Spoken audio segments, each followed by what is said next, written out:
हाथ काटने की बात कर रही थी, कह रही थी कि हाँ ये हाथ हमको दे दे चाचा। सर हाथ जरा दिखा दीजिए एक बार, हाथ बुलंद है ना आपको?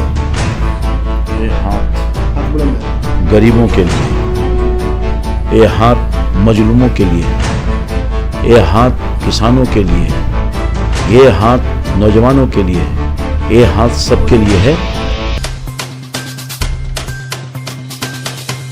और सवाल है सर मेरा, कुछ दिनों पहले आपकी भतीजी गब्बर सिंह बन गई थी, कह रही थी कि हाँ ये हाथ हमको दे दे चाचा। सर हाथ जरा दिखा दीजिए एक बार, हाथ बुलंद है ना आपके? ये हाथ बुलंद है। गरीबों के लिए है, ये हाथ किसानों के लिए है, ये हाथ नौजवानों के लिए है, ये हाथ सबके लिए है। और ख़ास तौर पर जिन लोगों ने हाथ काटने की बात की वो तो मेरी पुत्री के समान रही है।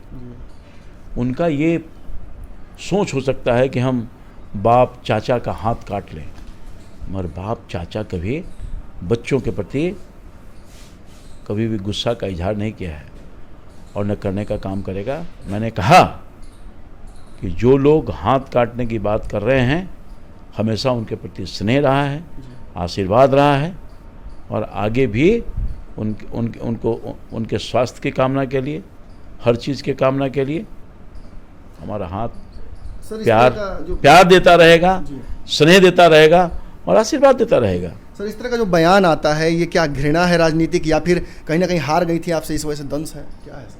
देखिए ये तो वही बता सकते हैं लोग जो इस तरह का बयान देते हैं। मैंने तो आज तक अपने जीवन काल में 30-35 साल का सार्वजनिक जीवन हुआ, इस तरह के ना मेरी सोच रही है, मैंने इस तरह का बयान दिया है। ये वही लोग कर सकते हैं जो सेवक तो ऐसा भाव मन से निकाल ही नहीं सकता है। जो शासक होगा ना, शासक वही इस तरह के भाव भाषा रख सकता है। ये तो उन्हीं से पूछा जाए जिन्होंने शब्द का प्रयोग करके राजनीतिक मर्यादाओं को बहुत नीचे गिराने का काम किया। बयान से दुखी तो आप होंगे, बयान से दुखी तो आप जरूर होंगे। देखिए गोद में खिलाया है आपने। देखिए बात दरअसल ये है कि कोई भी सर्व समाज या सभ्य समाज ऐसी चीज़ों को अंगीकार नहीं करता है, और ख़ास तौर पर जहाँ बेटी और बाप का रिश्ता हो, जहाँ चाचा और भतीजी का रिश्ता हो, वहाँ तो ये सब बात सोच ही नहीं सकता है। और मैं समझता हूँ कि निश्चित तौर पर इस तरह के बयान से लोगों को बचना चाहिए और इस तरह के सोच से राजनीतिक द्वेष किसी के साथ हो सकता है। और भारतीय राजनीति और भारतीय लोगों की सोच रही है वो बड़ा उत्तम रहा है।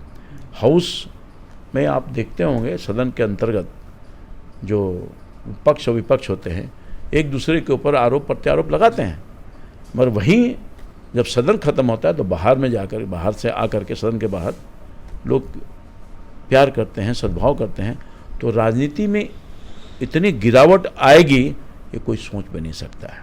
और मैं समझता हूँ कि कहीं न कहीं राजनीति में सोच में गिरावट आई है, और यही कारण है कि अब पॉलिटिकल जो विरोधी होता है,